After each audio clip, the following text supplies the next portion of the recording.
Welcome back to episode 76 of Tall Boy Radio. We've got a interesting twist upon beer this week. We might, if we're really lucky, be joined by Mickey Mouse because Gaz isn't feeling too good and his voice goes a little bit high from time to time, so you never know. Anyway, do you want to say hello, guys, and tell us a little bit about what you're drinking? Yeah, hi guys. I apologise, as I'd said, if I sound a little bit croaky and every now and then my voice goes up an octave or two. I'm drinking out of TBR merch glass, a standard favourite of mine, which is Leffy, which is a remnant of a Father's Day present that my two daughters got me. So, yeah, happy days. Love a bit of Leffy. Fair play. Andy? I'm drinking a Leffy as well, but it's a 0%er. What? Wow. Okay. Wow. I think I mentioned it before about 0% beers. It tastes a bit more like watery. There's like you feel a bit thirst quenched afterwards, and it's got the same sort of taste as well, but it's not too dissimilar from a normal Leffy, to be honest. Yeah, smells similar, tastes a bit similar. Hold on, you can't quite see the colours. Colour-wise, it's about okay. Tell you what, yeah, if you watch it on YouTube, they're not a million miles apart, are they? There you go. Not a convert though. I'm sticking with alcohol. yeah. What he doesn't tell you is there's a shot of whiskey in that. Yeah. That's my secret. That is. Yeah. Right, and for myself, I am drinking a beer that was kindly donated to me by my brother. He dropped a 4-pack of beer off for me to try. I don't know if you've seen that one before. It is Toast, and this one is a Session IPA. Not normally a fan of Session IPAs, as I have said before, but interestingly enough, this beer featured in a list that we all ended up looking at last week, didn't it, in terms of unusual ingredients. And it's made with surplus bread. And I've got to tell you, as far as Session IPAs go, I think this is quite possibly my favourite. I do love a wholemeal bread, and it tastes like one of those nutty, seedy loaves that you can get. Seedy, probably a bad choice of words there. Seeded might have been better. So yeah, a nice nutty seeded loaf, and it's got that beautiful aftertaste. Honestly, it's really, really good. And you can sort of see it's golden in colour there. 4.5%. Ranks at 3.27 on the Untapped app, and I got to say, it is it's a really decent beer. I've been impressed with it, but I'm going to cover off a little bit on it later when we look at what we're going to talk about in the main part of this episode, which is sustainability. But before we do, I want to give a quick shout out, actually, because I promised somebody I would give them a shout out last week, and then I forgot. And it's a place called That Beer Place in Chester, and it's in the Covered Market. Check them out on Twitter, That Beer Place HQ. And that's where I picked up the 2 beers that I drank last week, which I have to say were both phenomenal. And the best thing about it is, like we said when we talked about the indie beer shop days, if you go in and you ask someone, and I went in and I literally said, I'm after something a little bit different with an unusual ingredient, and she recommended the tea beer. And obviously, given that we talked about that the week before, absolutely got to go for that one. And then I said, these are the type of beers I like. And she recommended the other one, which was that Christmas in a glass at 13.4%. Absolute belter. And then I let myself down by buying 2 bottles of the Duchess. Why are we just wasting money? Anyway, that's a whole different. We need to do a podcast on the Duchess because we mentioned it about however many times. So we will. That needs to be a podcast. We will. Cooking with the Duchess or something like that. I don't know. Killing plants with the Duchess. Yeah. Right then. So who wants to start off with a little bit of news? I'll go. I don't mind a bit of news. There's going to be a bit of a theme to my stuff tonight because I always like to try to give a balanced view. So I'm going to give a little bit of negative and then I'll move into positive a bit later. But my bit of news is Brewdog, and yet again they seem to have fallen foul of the national media. They ran I suppose a prize, and if you could find a gold can in any of the packs, it was worth 15 grand allegedly, according to Brewdog. They said that it was 15 grand and this, that, and the other. Anyway, this guy won it, found the gold can. He's drinking, I think it was a Hazy Jane. I think he's drinking. Anyway, it came with gold can. And anyway, to cut a long story short, he went and got it valued by a jeweler because he said he wanted to put it on his home and contents insurance. And the jeweler said, yeah, it's worth about 500 quid, mate. He said it's actually brass, just being gold plated. So which is pretty shocking. And he obviously then went back to Brewdog, and they said there was an error and that the valuation was based on other materials. So a bit of negativity surrounding Brewdog, but there's a couple of people from different regions and stuff, and they both took it independently to various jewelers, and they said, yeah, this is not worth 15 grand at all, and it definitely is a solid gold can. So Brewdog took a bit of a battering about that, and the CEO of Brewdog came on, the director, and he was like, yeah, we made a bit of an error with that, so we apologise. We tried to come to a settlement, and I don't know what that settlement is. As I say, literally, it's like a couple of days old, this news, so I'm not sure whether the settlement's happened yet or not, but yeah, a bit of negativity surrounding Brewdog, I'm afraid. So I know what settlement I'd want about it. It was, you can have your can back. I'll take the 15 grand, please. Yeah, no, absolutely. Apparently, they did say to one of the guys, we'll give you the value of the can, and then what we'll do is we'll give you the value of shares in Brewdog up to value of 15 grand or something. So basically 15 grand's worth of shares. I was like, actually, that might not be a bad offer, to be fair. That's not too shabby. But as I say, I don't know whether or not yet, they've come to that agreement. But basically, these two guys have then contacted like the watchdog or the agency for standards, and they said, look, we want you to investigate Brewdog because it's absolute fallacy that they're claiming it's 15 grand. So yeah, they could again be in a little bit of hot water, I'm afraid.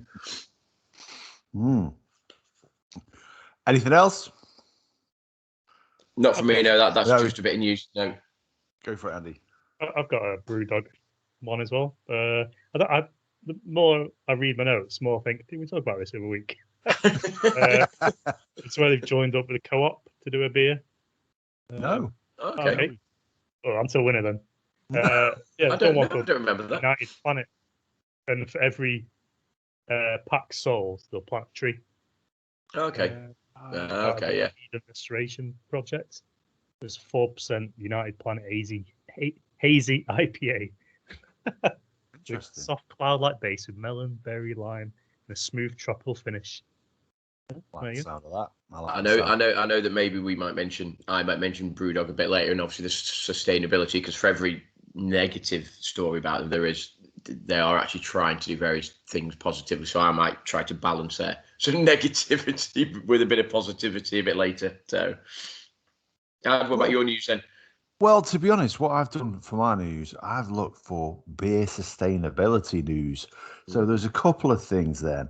First one, and I apologise if I'm treading on anybody's toes for late in the episode, was the Carlsberg Brewery in Fredericia in Denmark is the most water efficient brewery in the world, and they managed to save 500 million litres of water per year with the measures that they've introduced, which is pretty impressive, isn't it, really? And they actually target using zero or having zero water waste by the year 2030.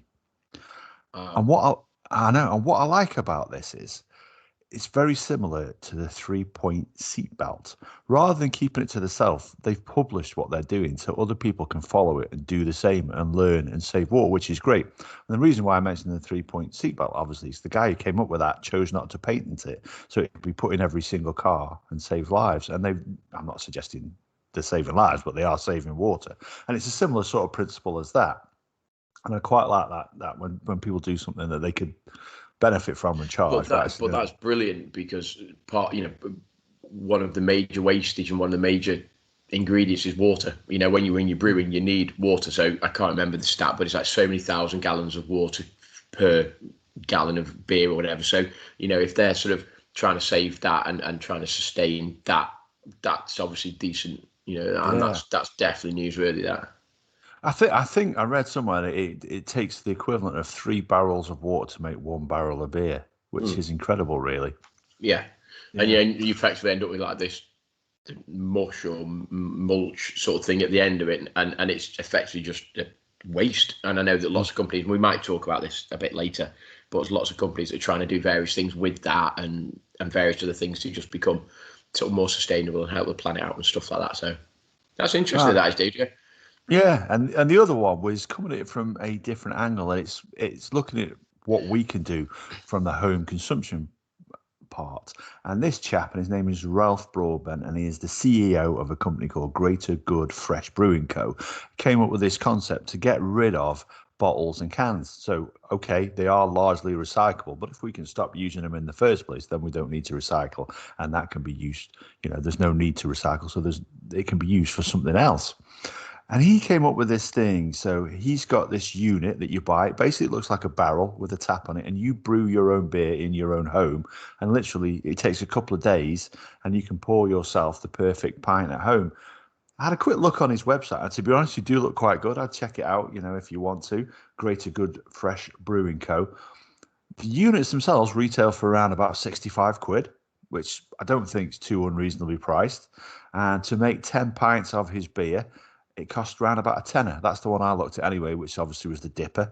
I saw that on there, so I'll have a look. I'm having a minute of that. Yeah, so I thought fair play. I mean, the downside of it is it does only make 10 pints. So you're going let's face it, if you guys are coming around for a barbecue, we're going to need 3 of those units at least. Probably 4 for Andy. Depending on the percentage, you might need more than 4. This is true. But it's quite an interesting concept, that, isn't it? Yeah, no, absolutely. And look, as I say, we're going to get into the nitty gritty of it possibly slightly later in the podcast. But anything that any company, it doesn't have to be the brewing industry, anything that any company is doing to effectively try to sustain the planet and the environment and all that, then that can only be a good thing in it. So that's decent there. And actually that's relatively reasonable. I suppose you wouldn't be. I don't know. Would you spend it if you're going to, as you say, if you're going to have like loads of people around and you're going to push it about and have like a massive party? Not sure, but it's certainly something you could just. I'm doing my bit. You know what I mean? That's it. It's got the look of a thing that you'd perhaps see on Dragon's Den. So I guess watch this space if he's not been on it already. Yeah, sweet that is.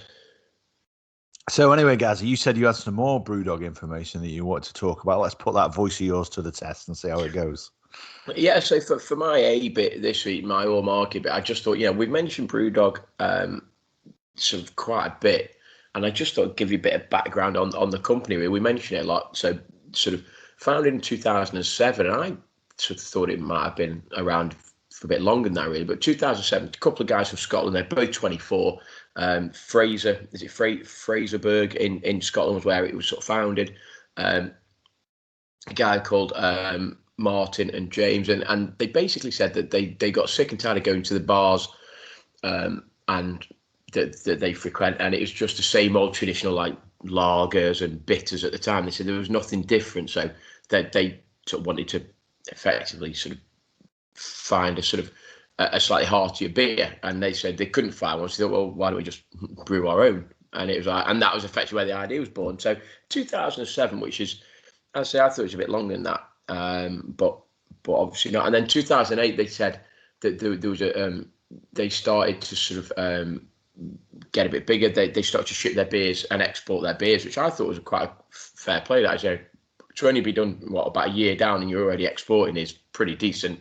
Yeah. And I think they said after about a year or 2 years, they became the second biggest independent brewery in Scotland or something. So that's literally only after a couple of years. And if you look at the chart of their sort of growth and stuff, their growth is huge, like exponential. It's massive.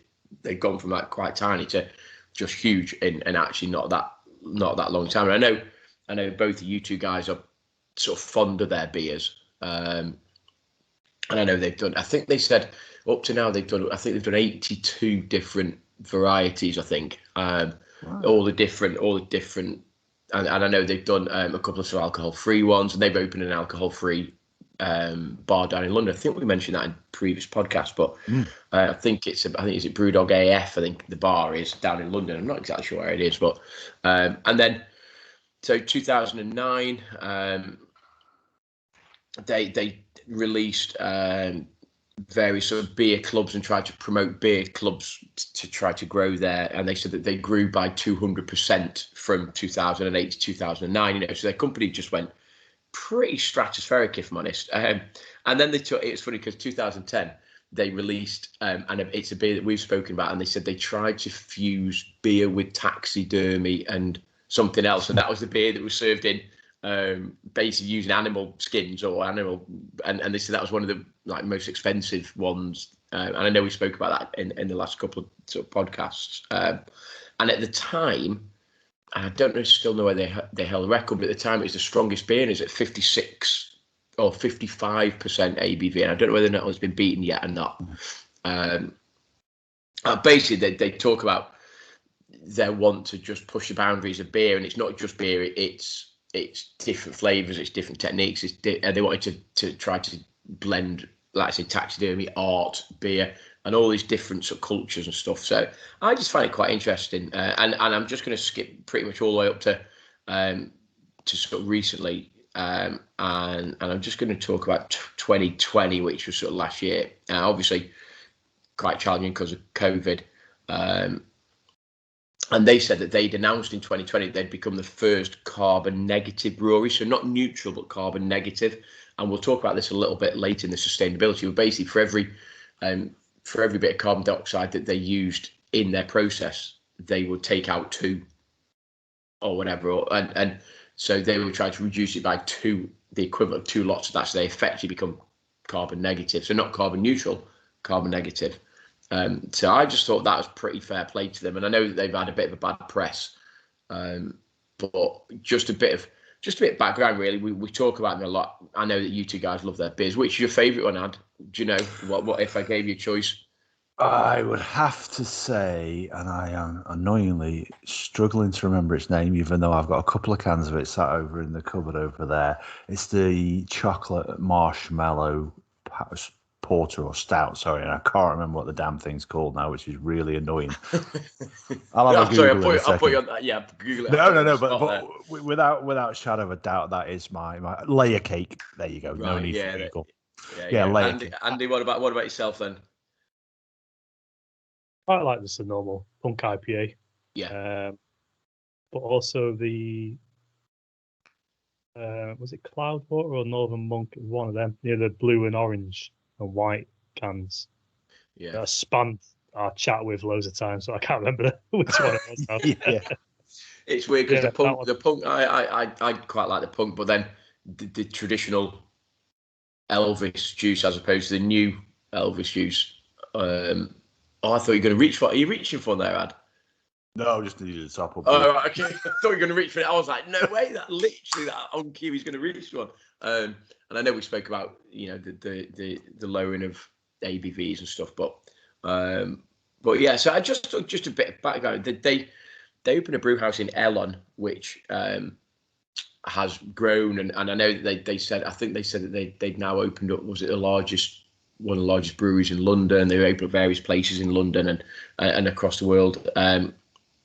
82 different beers, and I'm just going to name a few: Elvis Juice, Albino, Squid Assassin, Jet Black Heart, and then there was a Born to Die, which they said they only released for a few weeks. They said, and for a few weeks was Born to Die. I was like, I hadn't heard of that one, so I don't know if that's some sort of special, just for limited period only and stuff. But so obviously they mentioned that was a couple of years ago now. So I just thought it'd be interesting, just a bit of history really. They started off, I'd say 2007. So what's that, 14 years ago? And effectively they've gone from start-up to this massive, great big company that actually, if you listen to last week's podcast, are ranked number 1 in terms of quality hotel sort of beers that they offer. So just a bit of background really. So that was just my A bit really. Just, we spoke about them, we've heard about them. So just a bit of background really. Check out their website, brewdog.com. There's loads of stuff on there, loads of history, loads of products, gives you a bit about their sustainability, which we might talk about in a bit. So yeah, just go check them out. And definitely, like you say, that one that you mentioned earlier, the End of History Ale, the one that's served inside squirrels, stoats and the like. Yeah. That's given me a little bit of inspiration, that has, because we actually said we are going to have a brewing competition at some point. I know Andy's doing use animals involved. But Al, hold on a second now. Let me pitch it to you first. Andy's going to do his experimental run and making his beer first, and then we're all going to have a go at having a beer. We're going to have a tasting session where people come along and taste our beer for free. And my beer is going to be bottled and served inside squirrels. I'm going to have a word with the wife, and she's going to knit me a load of them. Yeah, and do you know what you should do? And literally, I've just thought this. If that happens, when that happens, and when she knits you the squirrels, you actually should contact Brewdog and say, "This is our take on the end of the world, and look what we've done." And nothing will ever happen, but you never know. They might. You never know, do you? You know what I mean? That might be quite a cool little twist. It's like, this is our twist on the end of the world. There you go, knit it, serve it inside that. Happy days. Exactly. Instead of 55%, it'd be 5.5. Oh no, I want something a bit stronger than that, dude. Don't get me wrong. I'm going to try and poison some people. Let's see if we get some quality alcohol poison out in the park. Well, it was weird because when we first mooted this idea, and I spoke to one of my neighbours, and he said, it should be relatively okay. Because I said I want to do like a Hoygarden type wheat beer type. That was what I was going to try to do. And he said, yeah, it should be okay. So I might grab Chris and try and get him involved. I think he's getting a ringer involved already, Andy. I know. Fingers crossed, You never know, do you? So I might try and get him involved and just. In fact, I might get him on a podcast because he loves his beer. He loves his craft beers and stuff. So I might get him on a podcast, do a bit of a guest slot. Because he's brewed. I know he's brewed his own. I think he did some sort of cider. I think he's done cider. I think he's done a couple of sort of beers and stuff. So we'll get him on. So that's a good shout. Interesting. Go on, Andy. What have you got for us? I was just going to say, it's like we test each other's drinks, and you go to Gaz's, put something in Gaz's bin as well, the Hoygarden labels there. It's like, yeah. Honestly, I don't know where these have come from. yeah. To be fair, I live next door to the guy, and I hear his bin clinking. I'm pretty sure if you check now, it's full of Hoygarden bottles, so it's not going to be proving anything. Actually, yeah. It only got. Oh no, that was last week. I was going to say the bins only got done yesterday, but no, it was last week. So there probably are lots of Hoygarden in there. Although having said that, I've said this before. I actually think Leffe is possibly overtaking that as my favourite beer. I think because I am partial to that. So, like I said, if you do like Hoygarden, and obviously you serve it with a slice of fruit in it. I tried it the other day, and I had Hoygarden with a shot of blood orange gin in there with a couple of slices of orange, and I tell you what, it was a game changer. It's a fabulous drink on a hot sunny day. You'll sleep for the afternoon, I promise.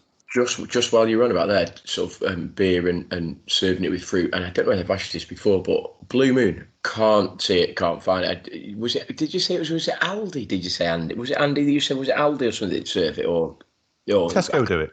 Tesco's. Right, okay. If you go to Tesco's now, you'll pick up theirs, and they have another Blue Moon, which is flavoured with mango as well. You can pick up from Tesco's also. Okay. Right. And that's a pretty good one. It's a pretty good beer. Okay. Yeah, I might have to try because I do like a Blue Moon, I must admit. Sorry, Andy.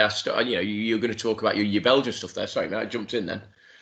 I'll tell you a brief bit of news. So, the other week I brought up about there's only 14 Trappist brewers in the world. But one of them, they've had to create their own website because there's only like a 2-case limit. You have to ring them up, say you want an order. You can only have a maximum of 2 cases, and then you go on your merry way. Well, people are doing that and then selling them on third-party websites for like a big markup. So they've had to create their own website to do these orders. And I just thought that was crazy because it's like they're not like trying to scale out and be like global or anything like that. It's just literally, I just want to sell a couple of crates to these guys and that's it. But they must make enough obviously to maintain their lifestyle of being a monk and all that. But I thought that was quite interesting. It's St. Sixtus Abbey. But yeah, not really. I don't think I've tried any of their beers, but I think I might have to. Doing the good work of the Lord, and then these satanic folk come along. Yeah. Try and make money off of it. Absolutely. I bet they're drinking it all. That's why. Like, oh shit, well, I got 2 crates. Yeah. To be fair, if I was a monk and I was brewing my own beer, I think that's probably what I'd do. Yeah. They must produce a lot for their own personal consumption. Surely they've got the mass market stuff, and then they've got the extra special stuff they just use for their poker nights or whatever they use. Monks poker nights. Yeah. They haven't taken a vow of silence. They've just forgotten how to talk. So they've had so much to drink. God bless them. Like Father Jack out, Father Ted. Yeah. Drink.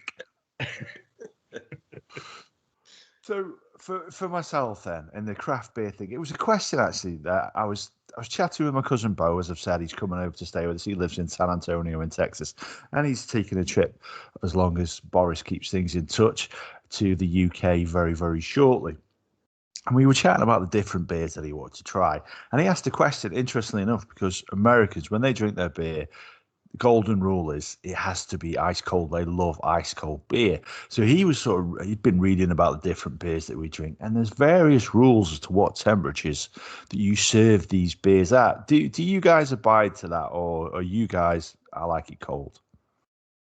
I put them in the fridge for a minimum of a day, normally. If we're going to say like tonight, I would have put them in yesterday, ready for tonight. But do they not get to effectively optimum temperature within, I say, a couple of hours in the fridge? You know, you put them for 2 or 3 hours in the fridge, and then what the fridge is just a standard temperature, isn't it? It's not like they get any cooler over a period of time. It just maintains that temperature. Yeah. So I think it's the normal left bottles. I think it's them that say you got to keep the refrigerator for 10 hours. Right.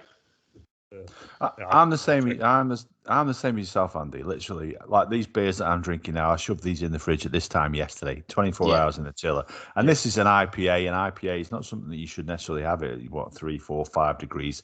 The temperature you have an IPA is 7 to 10 degrees is what it's recommended. Have you any idea why? What the snobbery is around this as to why you would serve the beer at the various temperatures? I don't know. I don't know. No, I was going to hazard a guess. Is it something to do with smell or flavour or something? I don't know.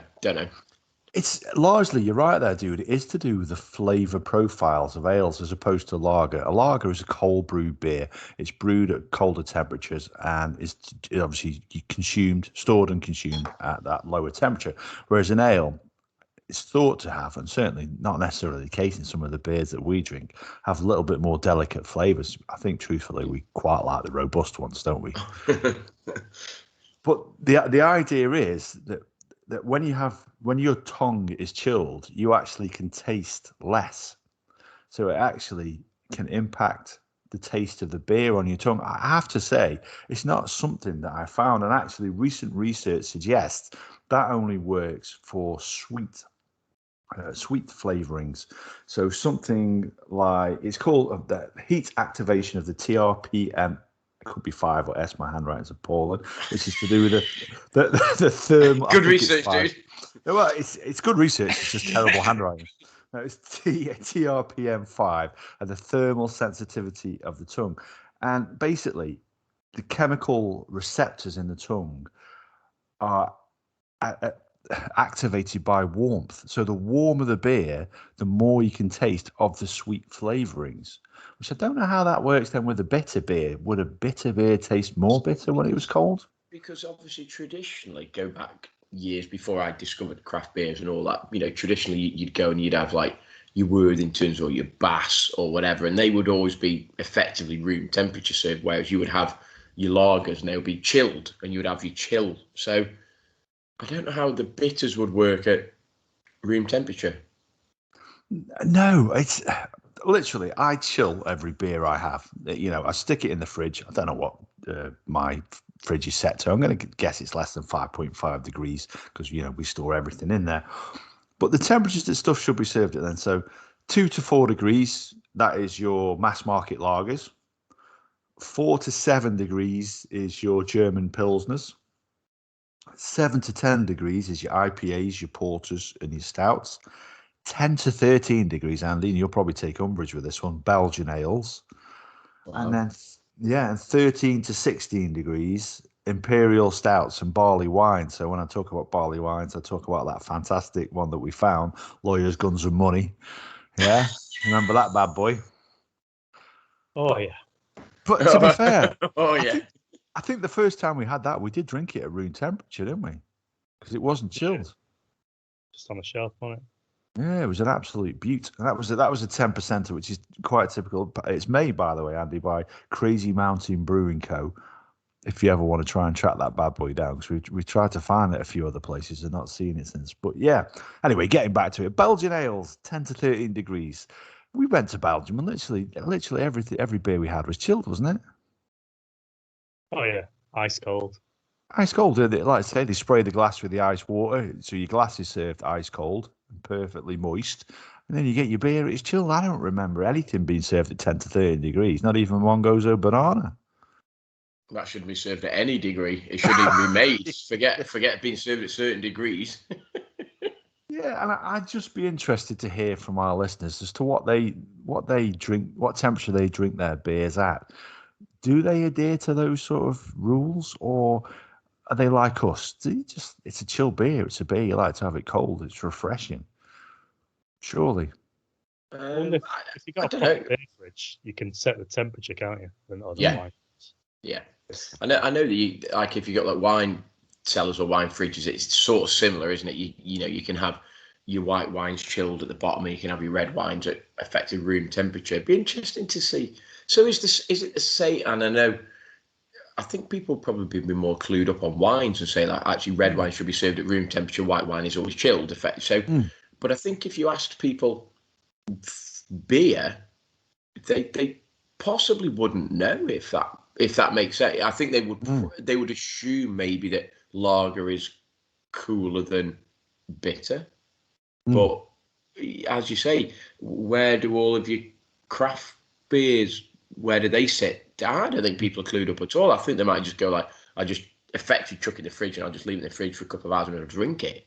Yeah, you know absolutely. I mean? Yeah, I think so. And I don't think there's a wrong or a right answer. It goes down to personal preference as well. So if you like your beer cold, then I don't think there's anything wrong with that. If you want to drink it at room temperature because you think it affects the flavour profiles, I'd like to hear from you. I'd like to tell us that we're wrong, not because I like to be wrong, but I'd just like to hear a different opinion. You see, it's weird because I can't imagine drinking Leffe effectively just leaving it on the side, leaving it on the shelf and not putting it in the fridge and just have you? Yeah, it's not as nice. No. Yeah, you see that. Yeah, I drank it. I was like, I don't want to drink anymore. I find that hard to believe, Andy. If I'm honest. I find that quite hard to believe. That's wait for the bottle to cool down. You needed a drink that badly. You thought, I've just bought it. It hasn't been chilled. I'll just drink it anyway. What the dog at dinner time? Nipped in the co-op, bought a bottle, and said it when I got home.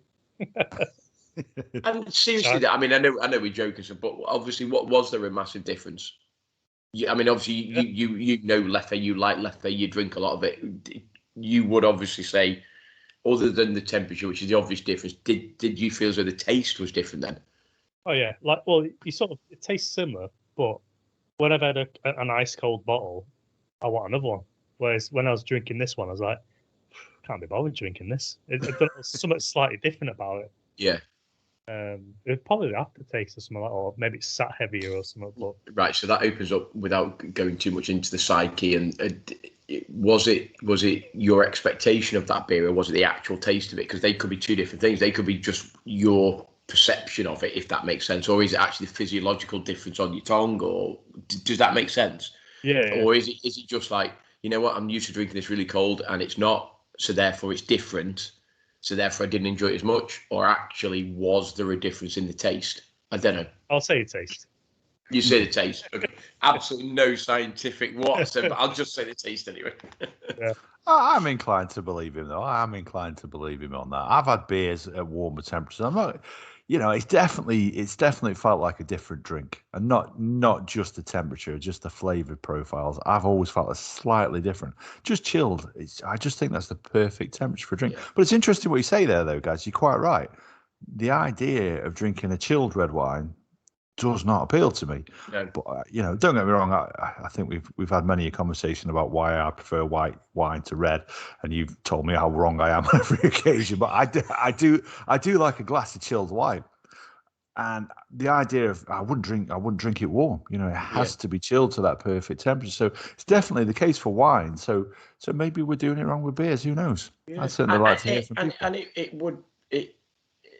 I know obviously wines and beers are different, but it would sort of make sense that there's a process involved that you have an optimum taste and an optimum temperature for effectively creating wines, and there's alcohol content in wine. So therefore, would it be the same for beer?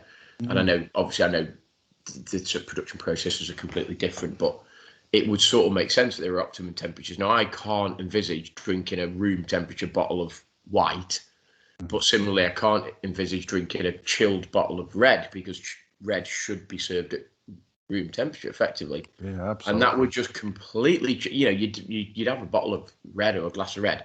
If it was chilled, you'd be like, what's this? Like, it shouldn't be like that. But is that just because you associate the taste with the temperature, or is it actually an actual different sensation that you're tasting, if that makes sense?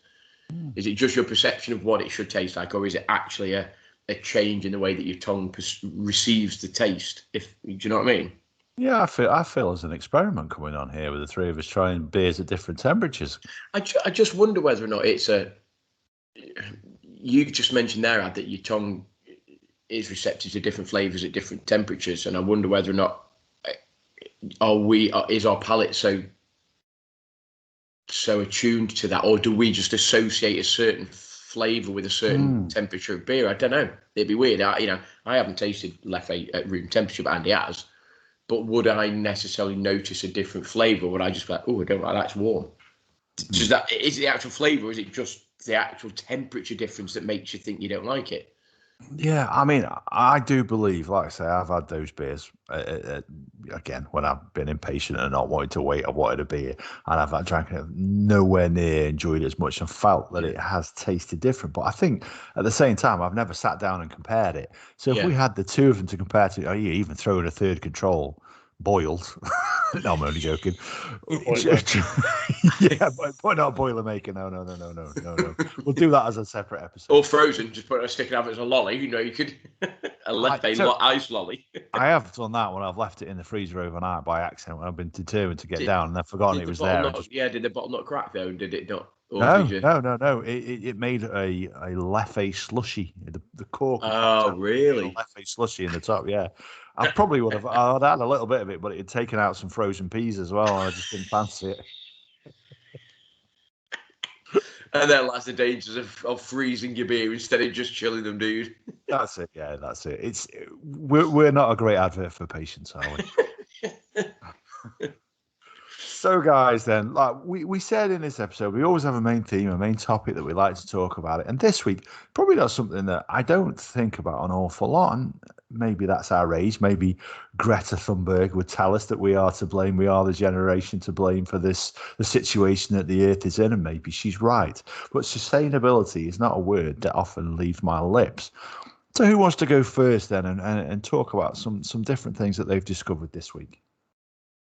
I'll go down the BrewDog, which is my theme for this week, and they launched a effective carbon negative beer club, which is for every sort of beer box, I say box, cardboard sort of recyclable that they delivered, they would effectively remove double that amount of CO2 from their process. So what they said for every box of beer shipped, BrewDog, which is officially carbon negative, said it would offset 2.5 kilograms of CO2. So I don't know the process how you do that, but they said basically for every one that they would ship out, 2.5 kilograms of CO2 they would offset. And I don't quite understand what offset means, but to me that sounded like at least they were sort of trying to do the right thing. And they said that would constitute delivery to anywhere in the world, to any of their outlets in any of their countries, they would try to offset. So for every one of these sort of box of beers, I think they come in like sixes. So for every one of them, they would offset 2.5 kgs of CO2. Oh, fair play. And is that something that you think about when you buy a beer? When you go and buy yourself a beer, is it honestly? I know, don't get me wrong, we're the wrong age group, aren't we? Let's put Andy aside. Let's give him the benefit of the doubt. He's betwixt the two. Is it something you ever think about, the cost of the planet? No. No. Is it something that I should? Yes. Yeah, and that's the thing.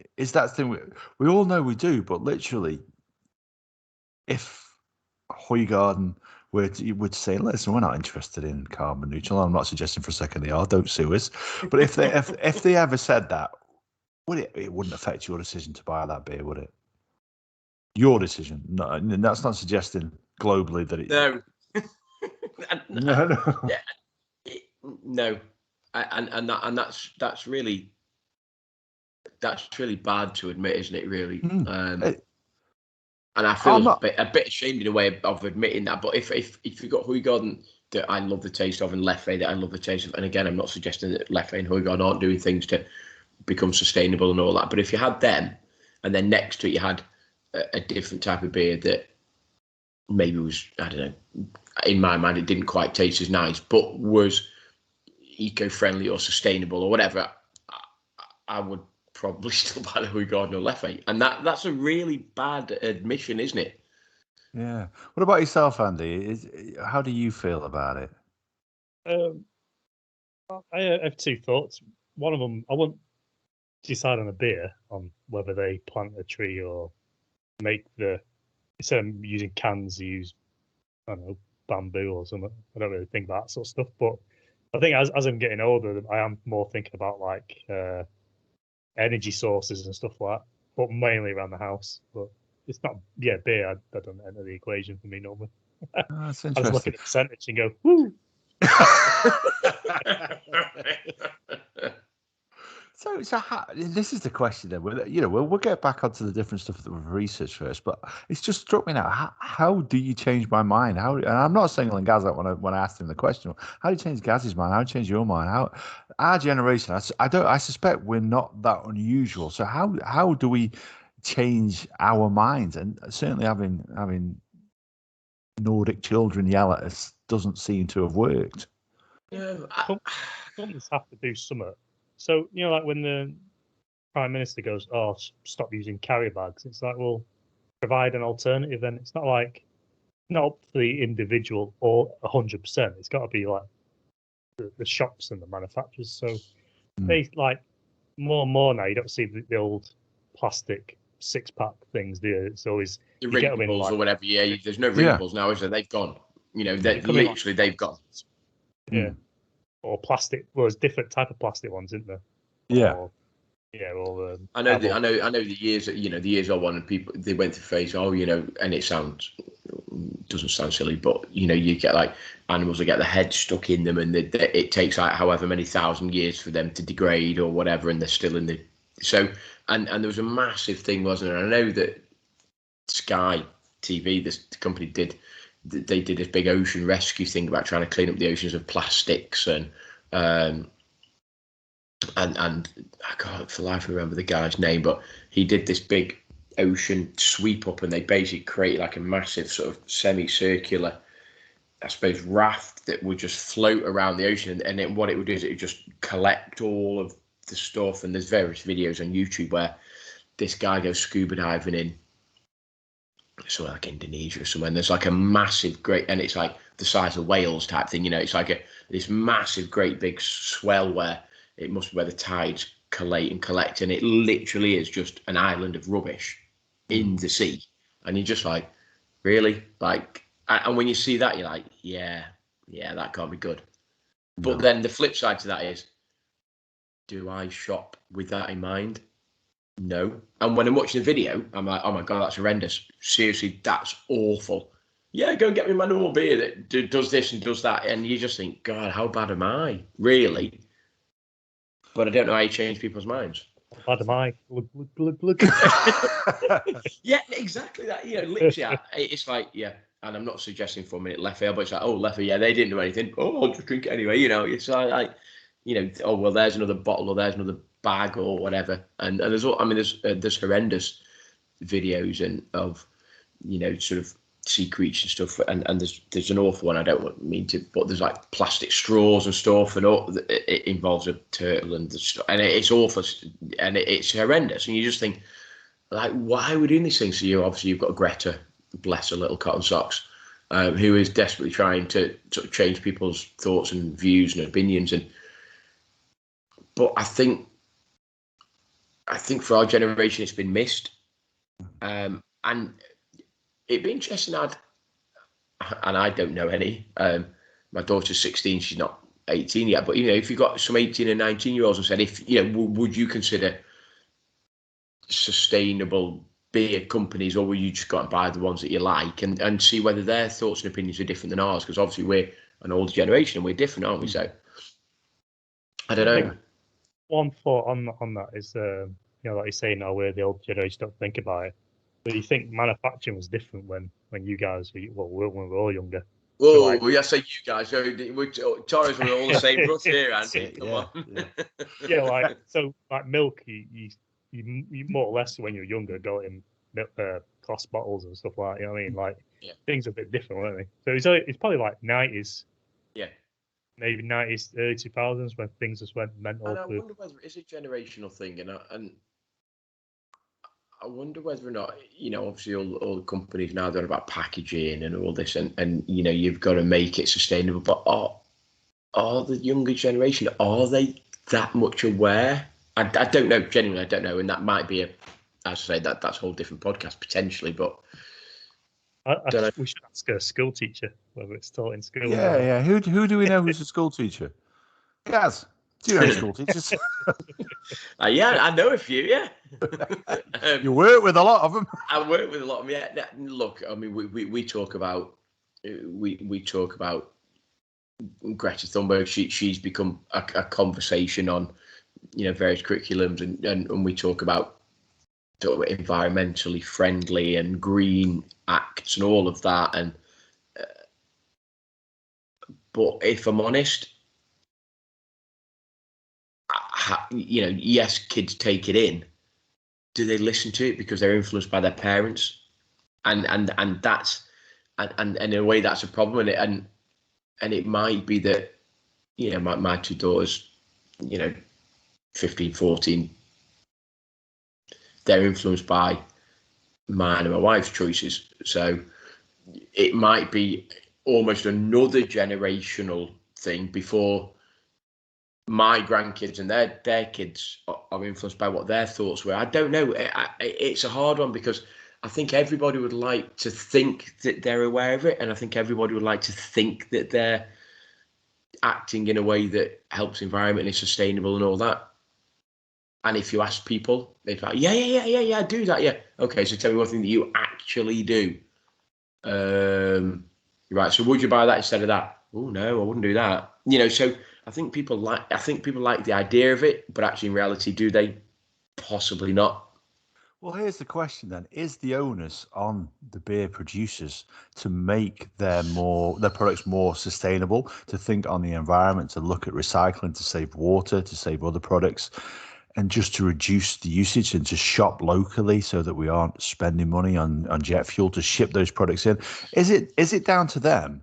Because we're going to buy that product regardless. So if they make their product sustainable, then we'll buy it regardless of whether it's sustainable or not. Yeah, and I think you're right there, Ad. I think you've hit the nail on the head in terms of it's possibly up to the producers, just in terms of as long as the taste of their products don't change or whatever it may be, we're still going to buy their product. So, and we would buy it whether it's sustainable or not because we like the product. So therefore does the onus then fall upon the company to actually make the way they make that product sustainable, because we're just still going to buy it anyway, aren't we? We like that product. Historically, we like it. So go on, Andy, what would you... I was going to think it's both. I think it's for us to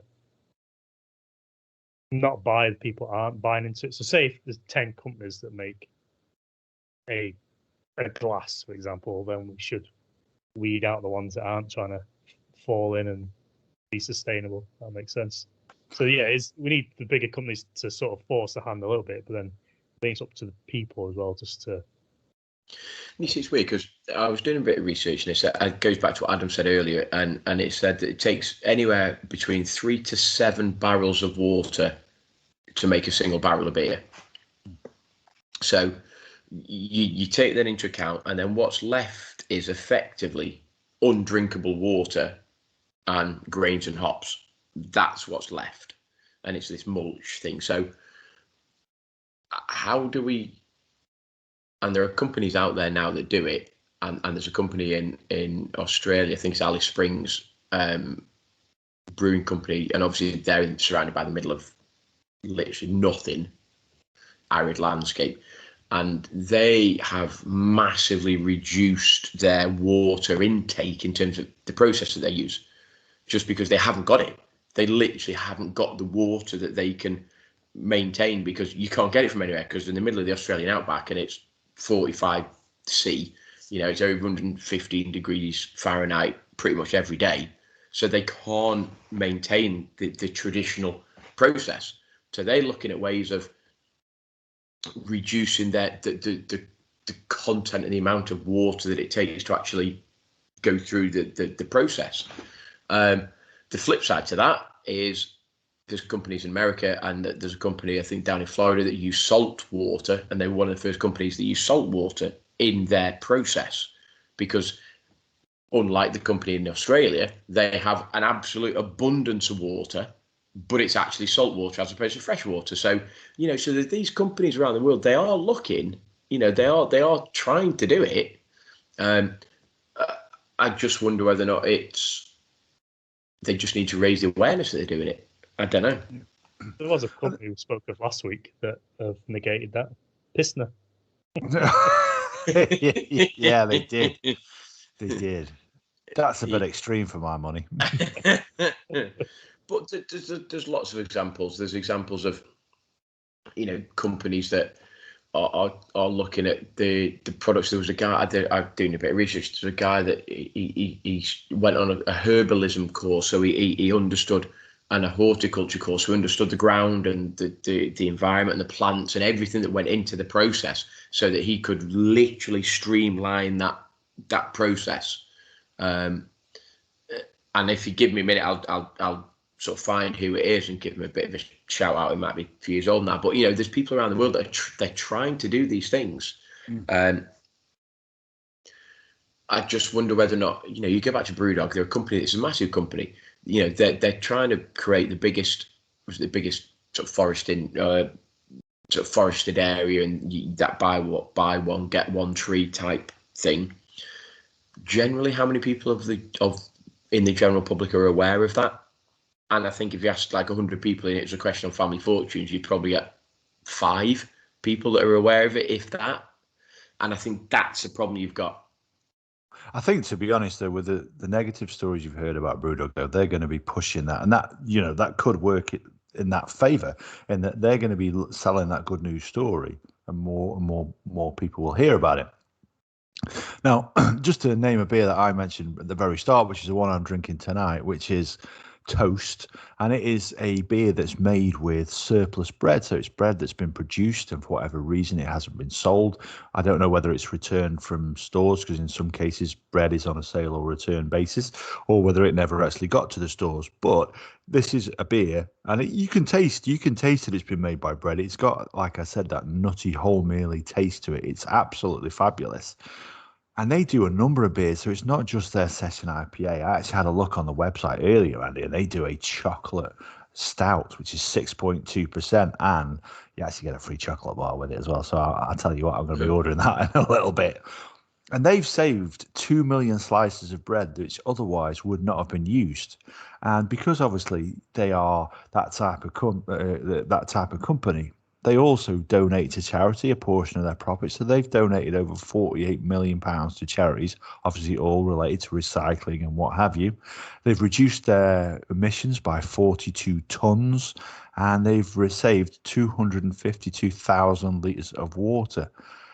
And that is incredible, really. And it's a company, if I'm really honest, I'd never heard of it. This beer, I think my brother said he bought it from the Co-op. We'll give him another plug. That's twice tonight. If you want to sponsor us, it's all well and good. But it's not something I'd ever heard of, other than when we pulled it up on that list, when we were looking at unusual ingredients in beer. And I guess recycled bread is definitely an unusual ingredient. But I can tell you, it works. I'm more willing to try this than the one made with piss. Yeah, I think I'd rather try the one with the bread. Just to shout out, it was the Beerberg company in Texas Hill, and they used something called land stewardship, which effectively this guy went on. Their head their head brewer, went on a course, herbalism program, ethical harvesting, how to harvest native plants in the brewing process, and all of that. So he went, and they went very ethical and sort of sustainable in terms of it's not just the process, it's the land and what you use and the ingredients you use and all of that. So, shout out to them sort of thing. But there's lots of examples of companies that grow their own botanical gardens and use various things in their botanical gardens. And it's that whole cycle of we'll use the stuff from our own botanical garden, then we'll replant, reseed, and it's that perpetuating cycle sort of thing. So that, there's lots and lots and lots of companies out there that do that. I just wonder how much of that is in the public sort of, in the public persona, public perception, that they wouldn't understand that, I don't think. And it goes back to your question, Ad. Is it in the public eye enough for them to change their opinion on and change their mind on actually what they're going to sell or what they're going to buy? And I don't know. Well, the way I think about it is, it's not something that I particularly looked at, thought about, or I think I'm going to be really honest, cared about. That sounds like a really harsh, unpleasant thing to say, but it is the truth. It's, let's not shy away from it. We're just being honest about it, and not everybody, but there's plenty of people out there that feel the same. This week, we've spent a little bit of our time reading about what companies are doing, reading about what other companies should be doing. And my fear is, it's our forethoughts now, and we're thinking, do you know what, that's great. This is a good beer. It does this, it does that. You got the Danish company doing this. A week from now, will we be thinking about it when we're putting those beers in our supermarket trolleys? Do you want the answer that I should give, or the actual genuine answer? That's because the genuine answer is no, probably not. But the answer that I should be given is, actually, you know what? I'd love to be in a position where in a week's time I say, you know what? I've really thought about the ethical nature and the sustainability nature of all the beers, and I'm not going to be drinking Leffe or Hoygarden. And I'm not saying that they don't before we get sued. I'm not saying they don't, but actually, I'm going to be drinking Brewdog because they do X, Y, and Z, or they're going to plant trees, or they're now carbon negative, or whatever. If I'm honest, no, probably not. And that's an awful position to admit to, isn't it? Yeah. Yeah, it is, but I think, truthfully, we're all in the same boat, aren't we, Andy? I was going to say, since we've changed the new format, I've tried to keep all my notes to not necessarily a similar theme, but they sort of tie in together. So I think next week or week after, whenever I choose a beer, I might try and I'm going to have a Belgian beer, don't get me wrong, but I might try and find an alternative one as well. Yeah, that's interesting. It'd be interesting to see whether or not, you can try to find a carbon negative, a carbon neutral company, and actually try to source one of their beers and actually taste it and see, you know what, this has been brewed with X, Y, or Z, and actually it tastes okay.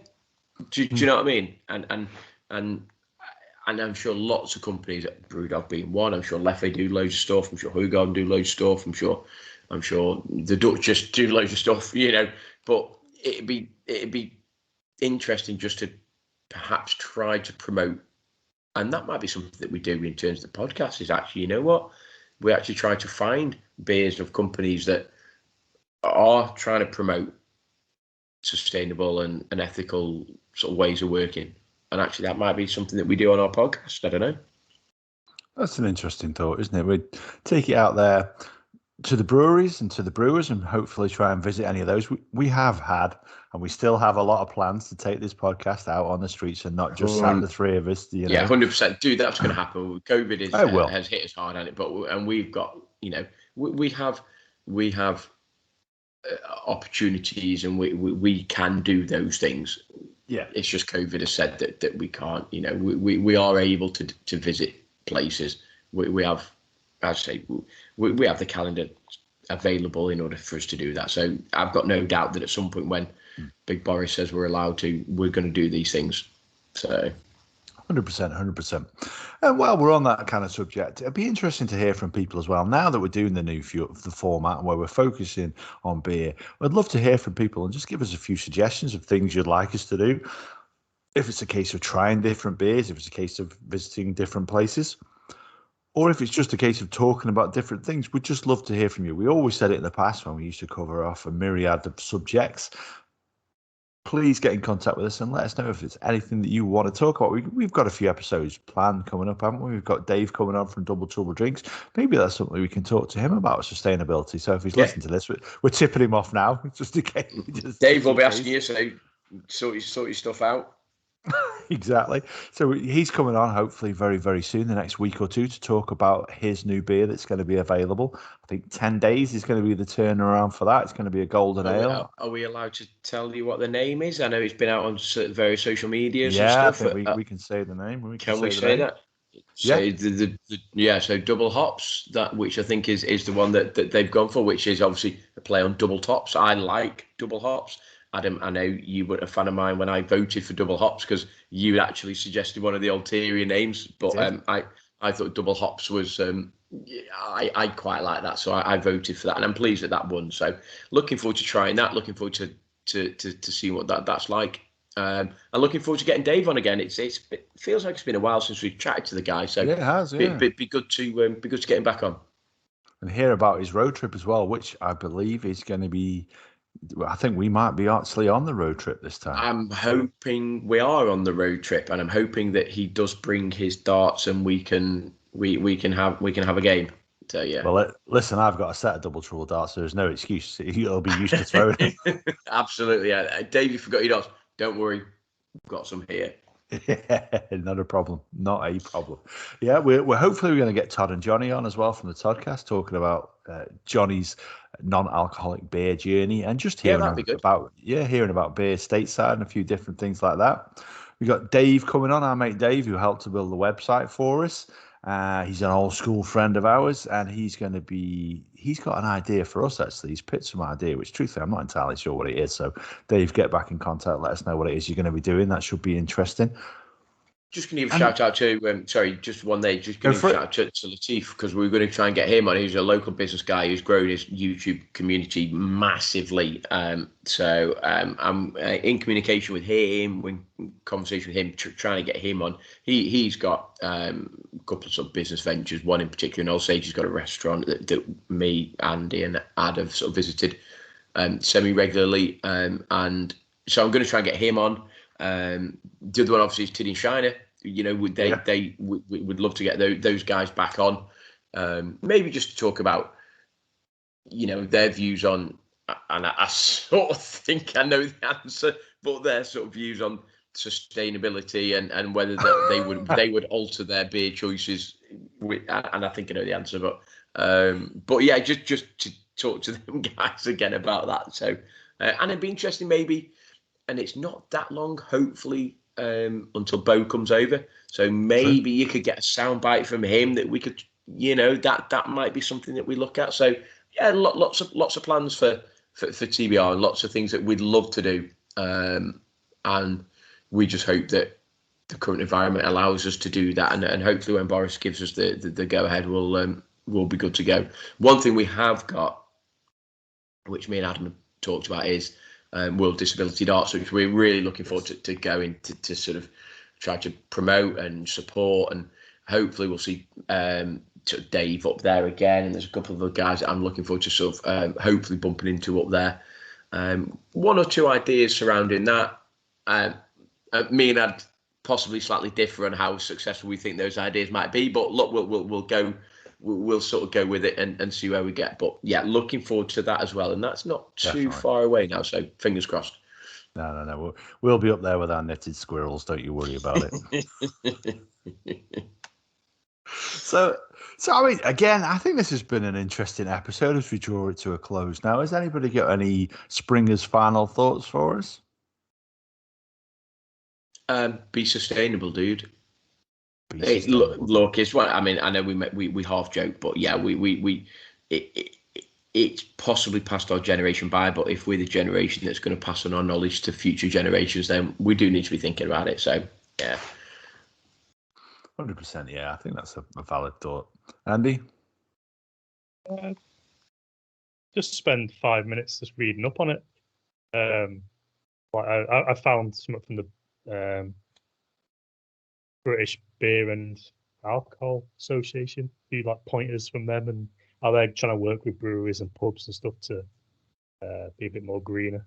It's quite interesting, I suppose. Just, if everyone just takes one thing away from this, is just have a read yourselves and see what you guys think. And yeah, there you go. But it might not be just my final thought. But it might not necessarily just be beer related. You know, it's any product related. You know, it's just try to read up on it. You know, knowledge is power and all that. So you know, if you do read up on it, you have the knowledge, you have the power to change it. So you know. 100%. And I guess, you know, amalgamating those two ideas together, then if every single person makes one change, then we could all make a whole lot of difference. The challenge is challenging yourself to make that difference. And we've discussed tonight the challenges that face us. And truthfully, will we see a difference, or will we go back to being the old Beans, Gaz and Andy in about 3 minutes' time? Who knows? I think we can probably guess. But the truth of the matter is something needs to change, whether the onus is on us or on the larger companies. Something needs to be done, and somebody needs to hold us to account if we can't hold ourselves to account. So we'd love to hear your ideas as to what or how that could happen. But until next time, when no doubt we'll have plenty more stuff to talk about. Take care.